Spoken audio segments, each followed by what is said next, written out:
César Vallejo fue un autor el cual tiene obras llenas de nostalgia y materializó su dolor en ellas.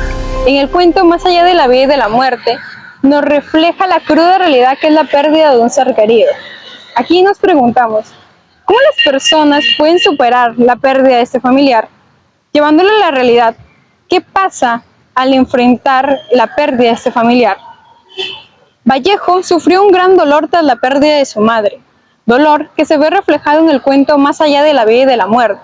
Este texto nos lleva a un paseo de sufrimiento, sufrimiento que se ve al enfrentar la muerte de su madre. En este contexto, el enfrentamiento a un hecho sin precedentes, como es la muerte de un familiar, que va a dejar ciertos traumas de los que se va a querer encontrar una salida. El noticiero Hilos de Esperanza le ha hecho un reportaje a la psicóloga Roxana Rojas. Aquí se nos hablará y se nos dará un poco más de información sobre este tema. Esta entrevista la tiene a cargo el periodista Mío Fabricio. Hola, buenas tardes. Y sí, como mencionaba Castro, como tal, Vallejo, este gran autor, materializó en su obra Más allá de la vida y la muerte todo el dolor que sentía ante la pérdida de su madre. Se ven palabras muy melancólicas, como las de yo lloraba mucho por la muerte de mi madre. Pero, ¿qué tanta realidad habrá dentro de todas estas palabras? ¿Será que en nuestro contexto como tal, una persona puede sufrir tanto ante la muerte de un ser querido? Estamos acá en el Centro de Salud de La Posta, con magíster en psicología. Y bueno, díganos más de usted, ¿cuál es su nombre? Buenas tardes, mi nombre es Rosana Rojas Ranquijo. Bueno, soy magíster en psicología. Bueno, estoy trabajando acá en el centro comunitario Las Dalias y también en el Hospital Especializado San Juan de Dios. Para mí es una alegría, compartir un poco mi conocimiento, ¿no? y ayudarles. Muy bien. ¿Usted como tal cree que es normal en una persona que cuando siente un ser querido sienta sentimientos tan contradictorios como lo son, por ejemplo, la tristeza, la ira, la melancolía? ¿Usted cree que sea normal de eso? Ya, claro que es normal porque son personas, ¿no?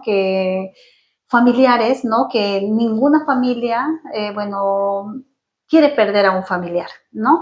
Y recuerde que el duelo tiene 5 etapas, ¿ya? Que la primera etapa es la negación, que el paciente, por ejemplo, el familiar se niega a haber perdido un ser querido, ¿sí? Como la segunda etapa también tenemos lo que es la ira, ¿no? Muchas veces las personas tienen ira consigo mismo, empiezan a buscar culpables, ¿no? Ante la pérdida de un familiar. Como tercera etapa tenemos lo que es la negociación, ¿no? Ahí es donde, por ejemplo, el familiar no se pone a pensar, ¿no? Se echa como culpa, ¿no? Porque si hubiera hecho esto, si lo hubiera llevado, por ejemplo, un familiar enfermo, no en cama, pero si hubiera buscado otras opiniones, ¿no? Porque entonces busca ser culpable. Luego tenemos también lo que es la etapa donde el paciente ya entra lo que es un cuadro de depresión. En depresión, por ejemplo, ya el familiar se aísla de las demás familiares, quiere estar solo, se da el abandono, existe pensamientos también negativos, ¿no? Que hace que ese mismo que está sintiendo hace que su cuerpo empiece a somatizar, ya no, por ejemplo, se dé el abandono, ¿no? Que también dicen, no, mejor quiero morir, ¿no? Ya hay lo que son pensamientos de querer morir, ¿no? Luego tenemos lo que ya una vez, que es la última etapa de aceptación, ¿no? Ya el paciente, ¿no? Con el tiempo, transcurrir el tiempo, no llega a tener lo que es la aceptación ante la pérdida, pero para eso, el paciente o familiar tiene que buscar lo que son las redes de apoyo, ¿no? En este caso, por ejemplo, de repente profesionales de salud mental, ¿no? Para que de alguna manera puedan ayudarla, ¿no? Para que pueda recuperar lo que es su salud mental. También, es una parte también que si ya no puede en sí, ¿no? Por ejemplo, ya de repente va a un psicólogo, si el psicólogo observa, si dice, por ejemplo, hay pensamientos de muerte, por ejemplo, ya no está durmiendo en las noches, no está realizando la actividad, ¿no? En ese momento nosotros hacemos la derivación a lo que es a psiquiatría. ¿Y cómo usted cree que una persona como tal, que está pasando por todos estos momentos, pueda lidiar con todos esos pensamientos, por así decirlo, de muerte, de culpa? ¿Cómo una persona puede lidiar o qué usted le recomendaría hacer a una persona como tal que esté pasando por eso? Ya, bueno, siempre es recomendable ante la pérdida de un familiar, ¿no? Como ya dije hace un instante, buscar redes de apoyo, ¿no? Estar, como dice, preguntarle, hacerle. También se recomienda como personal de salud, como psicólogo, ¿no? Por ejemplo, ¿no? Ver, cambiar de lugar, por ejemplo, los muebles, mover, pintar, ¿no? Para que ese paciente no pueda o guardar algunas cosas de repente que le hagan recordar, ¿no? Hasta que momento, poco a poco, el paciente con el pasar de los días, ¿no? Se vaya tendiendo una aceptación, porque es comprensible, ¿no? Como vuelvo a decir, ¿no? ¿Quién quiere perder, ¿no? A un familiar?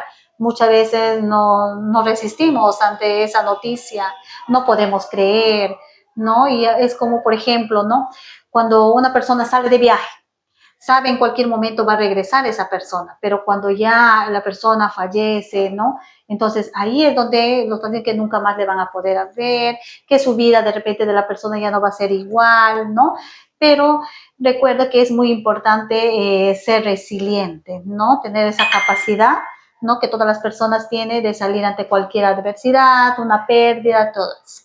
Y si yo, por ejemplo, tengo un amigo el cual ha perdido un ser querido y yo de manera personal lo quisiera ayudar, ¿qué es lo que puedo hacer yo? Ya, bueno, sería si usted ve, nota que esa persona de repente está en una depresión, como ya dije, alguna sintomatología, por ejemplo, llora constantemente, no quiere comer, ya no hace su actividad lo mismo, como dice, se siente triste, ¿no? En ese momento, no, tú puedes ser una parte de las redes de apoyo. Recuerda que eres familiares, amigos, personal de salud, son redes, son, como dice, redes de apoyo, la cual, bueno, le pueden, ¿no? Decirle, ¿sabes qué? Necesitas ayuda, vámonos, te acompaño, ¿no? Y buscas en un medio también pasar tiempo. Recuerda que también una persona cuando ve deprimida, cuando ve que se aísla, no, esa persona mayormente va a querer estar sola, ¿sí? Va a estar de repente a la defensiva, le dices algo, te va a parecer mal.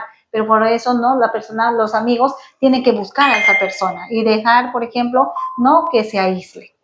Muchas gracias. Sí. Muy bien, ya saben, sigan las recomendaciones de la psicóloga, tanto si es que tú estás pasando por todo esto o si tienes algún amigo que ha perdido un ser querido, lo podemos apoyar. Muchas gracias. Ya. Gracias mío. Bien, como lo hemos visto, es normal sentir dolor por la pérdida de un ser querido, pues como tal, somos seres humanos. Como nos dice la psicóloga Rojas, que el duelo tiene 5 etapas diferentes, que es la negación, la ira, la negociación, la depresión y por último, la aceptación. Es por ello que muchas personas tales pasan por situaciones que no superan la pérdida de un ser querido, pues no buscan una red de ayuda para su salud mental. Por lo tanto, nosotros, como amigos cercanos y familiares, si pasamos un caso similar a eso, debemos buscar una red de apoyo para nuestra salud física y mental. Por eso debemos acudir a una orientación y a un psicólogo. Pues esto fue todo por hoy. Este es el noticiero de siempre, Hilos de Esperanza.